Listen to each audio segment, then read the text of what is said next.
ఈయన లేవి గోత్రానికి సంబంధించిన వాడని మనం చూస్తాం. కాకపోతే ఆ ఊరు మాత్రము, ఆ ప్రాంతం ఏంటంటే ఎఫ్రాయిం మన్యం, ఆ ప్రాంతానికి సంబంధించిన వాడు. ఎఫ్రాయిం అనే మన్యం ప్రాంతానికి సంబంధించిన వాడు. అయితే ఇక్కడ మనం చూస్తాం కదా, ఇప్పుడు ఈ ఎఫ్రాయిం అనే మన్యం ఉంది. అదే సమయంలో తర్వాత వారి యొక్క గ్రామం ఉంది. ఆ గ్రామం పేరేంటి? దీన్ని మొత్తం కలిపితే రామతై స్తోపం అంటుంది. మరొక సందర్భాలు వస్తే షార్ట్కట్లో రామా అని. అంటే ఈ రామ అనే ఊరు పేరు, అది రామ అనే ఊరి పేరు. రామ అంటే ఇప్పుడున్న ఆ రామకృష్ణ వీళ్ళు కాదు, కానీ ఆ ఊరి పేరే రామ. ఈ రామ అనేది ఎల్కానా గారికి చూస్తున్నాం. తర్వాత సమూయేలు గారి కాలంలో కూడా ఆ ప్రాంతంలో ఉన్నట్లు మనం చూస్తాం. ఆ ప్రాంతంలోనే రామాలోనే తన ఇంటికి వెళ్ళాను అంటే సమూయేలు గారి ఇల్లు ఎక్కడ ఉందంటే రామాలో ఉన్నది మనం చూస్తాం. ఇప్పుడు మనం ఈ రామ అనే ప్రాంతం మనం చూస్తాం. అయితే ఇక్కడ మనం చూసినప్పుడు ఈ యొక్క రామ అనే ప్రాంతాన్ని కూడా కొంత చరిత్ర కలిగినట్లు మనకు అర్థమవుతూ ఉంటుంది. ఈ వ్యక్తులలో మనం చూస్తే నెంబర్ 1 ఎల్కానా, ఆత్మ సంబంధి మంచిగా విషయాలు 7 సంగతులు మనం చూసినాం. రెండో వ్యక్తి హన్నా. ఎల్కానా అంటే పేరుకి అర్థము దేవుడు సృష్టించిన వాడు. హన్నా అంటే అర్థము కృప. ఈ హన్నాలో ఎన్ని లక్షణాలు మనం చూస్తూ వచ్చినాం? ఆమెలో 12 లక్షణాలు మనం చూస్తూ వచ్చినాం. ఎల్కానాలో 7 ఉంటే హన్నాలో 12 లక్షణాలు మనం కనబడుతూ వచ్చినాయి. ఇప్పుడు హన్నా తర్వాత ఏం చూస్తే ఇంకొక ప్రాముఖ్యమైన వ్యక్తి కనబడతాడు. ఏమని చెప్పాలంటే ఎల్కానా కంటే కొంచెం ఆత్మీయంగా స్థితిలో, ఉన్నత స్థితిలో హన్నా ఉంటుంది. హన్నా కంటే మించిన స్థితిలో సమూయేలు మనకు కనబడతాడు. సమూయేలులో దాదాపు 20 లక్షణాలు మనం చూడవచ్చు. ఆయనలో గుడ్ క్వాలిటీస్, ఆయనలో ఉన్న లక్షణాలు 20కి పైగా మనం చూడవచ్చు. అయితే అన్నీ చూడము, అన్నీ చూస్తే సాయంత్రం అయిపోతుంది. అయితే ఒక 5 సంగతులు మనం చూద్దాం. ఒక 5 సంగతులు చూద్దాం. హన్నాలో 12 కనపడితే ఈ సమూయేలులో అంతకు మించి కనబడతాయి. చెప్పాలంటే హన్నా కంటే కూడా ఇంకా గొప్ప వ్యక్తిగా దేవుని దృష్టిలో ఆత్మీయంగా మనం కనబడతారు. చూడండి, ఈ సమూయేలు జీవితంలో మొదటి విషయం మనం చూస్తే 1వ అధ్యాయంలో మనం చూస్తాం. ఈయన పేరు మనకు కనబడుతుంది కదా, సమూయేలు 1వ అధ్యాయం 20వ వచనం చూస్తున్నాం. ఈ సమూయేలు అంటే అర్థం ఏంటి? సమూయేలు అంటే సమూయేలు అంటే 2 రకాల అర్థాలు మనం చూస్తాం. ఒకటి దేవుని నామం. సమూయేలు అనేది దేవుని నామం. ఏల్, మనకు చూడండి, ఏల్ అనే పదము యెహోవా అనే పదం వస్తుందండి. ఏల్, ఇస్రాయేల్, దేవుడు కదా మనం చూస్తాం. ఏల్ బేతేల్, ఏల్ అనే పదము ఆ ఎబ్రీ పదము మనం చూస్తాం. దేవుడి పదం వస్తుంది. సరే, దేవుని నామం సమూయేల్, దేవుని నామం. ఇంకొక అర్థం ఏంటంటే సమూయేలు అంటే ఎందుకు అక్కడే రాయడం చూద్దాం. ఇంకొక అర్థం ఏంటంటే 20వ వచనం, నేను యెహోవాకు మొక్కుకొని వీనిని అడిగి తిననుకొని వానికి సమూయేలు. ఆ అర్థం అక్కడే ఉంది. ఏంటి అర్థం? యెహోవాకు మొక్కుకొని అడుగుతా. అందుకని నేను మొక్కుకొని అడిగి తిని. అందుకే దేవుడు 1వ అధ్యాయం 10-11 రాబడింది, అయ్యా నేను ఒక మగ పిల్లవాడిని చేస్తే అతను నాజీర్ చేయబడతాడు, అతను యెహోవాకు ప్రతిష్ఠ అవుతాడు, అతను నీకే ప్రతిష్ఠ ఇస్తానని 10-11 వచనాల్లో మొక్కుబడి చేసుకుంటే దేవుడు అలాగా ఆమె మొక్కుబడి ఆలకించి, మనవి ఆలకించి దేవుడు కుమారుడు ఇచ్చినాడు. ఆ కుమారుడు ఇచ్చినప్పుడు పుట్టగానే ఏం పేరు పెట్టిందంటే నేను యెహోవాకు మొక్కుకొని వీడిని అడిగి తిననుకొని కనుక వీడికి సమూయేలు అని పేరు పెట్టినారు. కాబట్టి మనం చూసినప్పుడు కొన్ని సందర్భాల్లో మనం చూస్తాం వాళ్ళ పేర్లను బట్టి వారి అర్థాలు లేదా ఆ పరిస్థితులను బట్టి ఆ పేర్లు పెట్టేవారికి మనకు కనబడుతూ ఉంటారు. అంటే నేను మొక్కుకొని అడిగి పొందాను కాబట్టి అందుకే చూడండి, లేయ కొడుకుని పేర్లు పెట్టింది, నాకు మంచి బహుమతి దయచేసి అని చెప్పి. లేవి అని ఎందుకు పెట్టింది తెలుసా? ఆమె తన పెని పెట్టి ఆమెను హత్తుకొనునని అనుకుని కానీ లేవి అని పేరు పెట్టింది.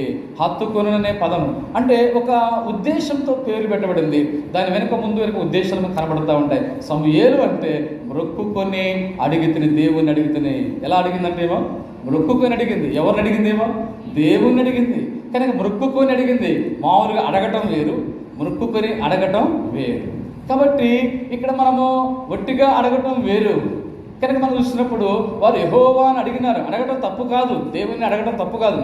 బైబిల్లో ఆదికాండలో మనం చూసినప్పుడు 25వ అధ్యాయంలో మనం చూస్తే అక్కడ యెహోవాను అడగవెళ్ళను అని మనకు కనబడుతుంది. అంటే దేవుణ్ణి అడగవెళ్ళను. అక్కడ పై భాగంలో తన సంతతి కావాలని చెప్పి వివాహమై 20 సంవత్సరాలు అయిపోయింది కూడా, అప్పటికి పిల్లలు లేరు. అప్పుడు ఇసాకు ఏం చేసినంటే యెహోవాను బతిమాలుకొని ప్రార్థన చేశాడు. ఇసాకు బతిమాలుకొని ప్రార్థన చేసినాడు. ఆ తర్వాత అక్కడ రెబెకా అక్కడ రాయబడింది, యెహోవాను అడగా వెళ్ళింది. అనగా తన జనములో గర్భములో జనములు ఉన్నాయి తెలియదు ఆమెకు. అయితే బాధ తట్టుకోలేక అడగ వెళ్ళింది. కనుక దేవుణ్ణి అడుగుట అనేది మంచిదే. దీనికంటే ఇంకా శ్రేష్టమైందంటే మొక్కుకొని అడుగుట. అంటే దేవునికి మనము ఒట్టిగా అడిగేదానికంటే మొక్కుకొని అడుగుతాం, లేదా దేవునికి ఏమైనా ఇచ్చి మనం ఆయన్ని అడుగుతాం, లేదా ప్రభువా నేను నీకేమైనా అంటే మనం దేవునికి ఇవ్వడానికి ఎంత మాత్రమో ఏ పార్టీ వారమో అయినప్పటికీ దేవుడు ఇచ్చిన దానిలో కృతజ్ఞత స్వభావం కొరకే కానీ అలాగ మనము దేవునికి కృతజ్ఞత చెల్లించ దేవుని అవసరత అక్కర తీర్చుట కొరకే ఉద్దేశంతో మొక్కుకొని అడుగుట. సమూయేలు అనగా దేవుని యెహోవా నామము, దేవుని నామము మరి మొక్కుకొని అడిగి పొందుతిని అని మన అర్థాలు చూస్తాం. ఇప్పుడు సమూయేలు గురించి మొట్టమొదటి విషయం మనం చూస్తే, ఈ యొక్క సమూయేలు గారు మనం చూసినప్పుడు లేవి గోత్రానికి సంబంధించిన తల్లిదండ్రులు మనకు కనబడతారు. లేవి గోత్రం నుంచి వచ్చిన వారు సమూయేలు.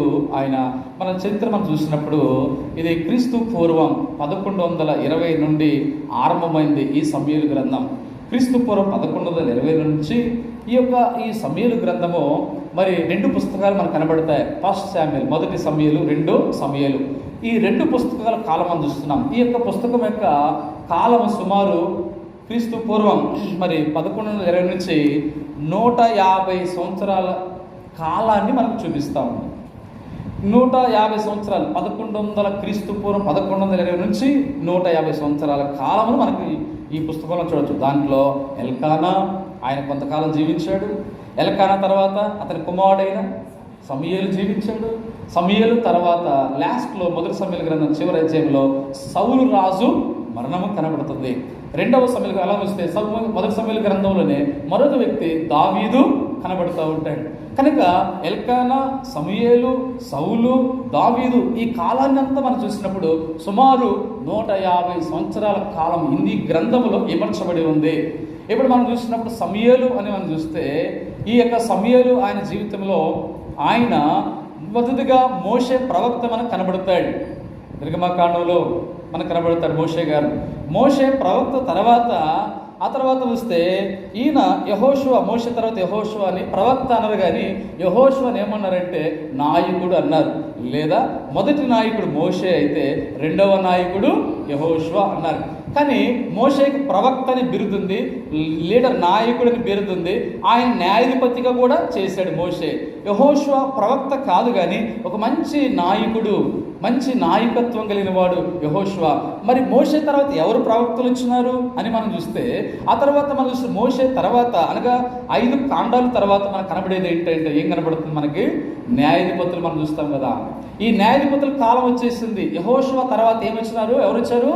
న్యాయాధిపతులు, జడ్జీస్ వచ్చారు, న్యాయాధిపతులు వచ్చారు. వాళ్ళ ప్రవక్తలు అనరు, వారి న్యాయాధిపతులు, న్యాయం చేకూర్చే వాళ్ళు అంటారు, న్యాయం తీరుస్తారు అంతే ప్రజలకు, న్యాయాధిపతులు అంటారు. ఈ న్యాయాధిపతుల తర్వాత మనం చూస్తే చివరి న్యాయాధిపతిగా సమూయేలు చెప్పుకోవచ్చు.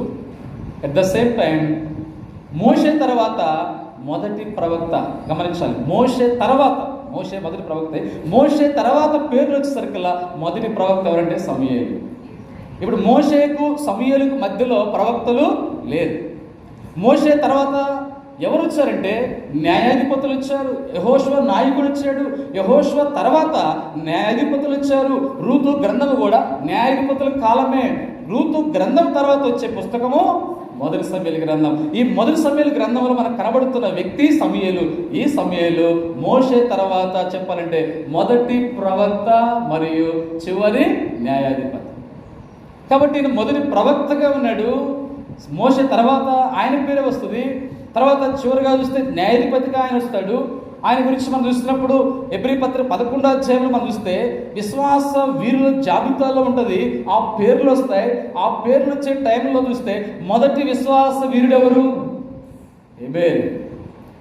హెబ్రీ 11:4 వస్తాయి. హేబేలు మొదటి విశ్వాసుడు. చివరి పేరు మనకు ఎవరు వస్తారంటే సమూయేలు కనపడతాడు. అక్కడ రాబడుతుంది. ఇంకేం చెప్పాలని బారూకు, సంసోను, గిద్యోను, సమూయేలు అని చెప్పేసి ఇంకా ప్రవక్తలు అంటే ప్రవక్తలు సమూయేలు తర్వాత ప్రవక్తలు ఉన్నారు. ఏలియా, ఎలీషా వీళ్ళు సమూయేలు తర్వాత వచ్చిన వారు. ఓబద్యా, మలాకి వీళ్ళు సమూయేలు తర్వాత వచ్చిన ప్రవక్తలు ఉన్నారు. అయితే పౌలు గారు ఇంకా సమయం అయిపోద్దని చెప్పేసి సోన్నట్టుగా చూస్తే ఏమనంటే సమూయేలు అని పేరు వాడి పేరు సర్కిల్ లాస్ట్ పేరు సమూయేలు, ఇంకా ప్రవక్తలు కలరు అని అక్కడితో క్లోజ్ చేస్తాడు. అంటే ఇంకా ఉన్నారు, వాళ్ళ పేర్లు చెప్పకుండా ప్రవక్తలు కలరు అంటాడు. సమూయేలు లాస్ట్ పేరు కలరు, పేరులో లాస్ట్ పేరు సమూయేలు కనపడుతుంది. ఇంకా ప్రవక్తలు ఉన్నారు అంటే పేరుతో సహా రాయబడిన వ్యక్తి మనకు సమూయేలు కనపడతాడు. ఎబ్రీ 11వ అధ్యాయంలో సమూయేలు గారు మనకు. సరే, ఈయన జీవితం మనం చూస్తే ఇక్కడ మనం గమనించినప్పుడు ఇక్కడ మొదటి విషయం మంచి లక్షణం చూద్దాం. నెంబర్ 1 మొట్టమొదటి విషయం ఏంటంటే మొదటి సమూయేలు గ్రంథము 1వ అధ్యాయం 24వ వచనం చదవండి. 24వ వచనం 1:24. పాలు మాన్పించిన తర్వాత అతడు ఇంకా చిన్నవాడే ఉండగా ఆమె ఆ బాలుని ఎత్తుకొని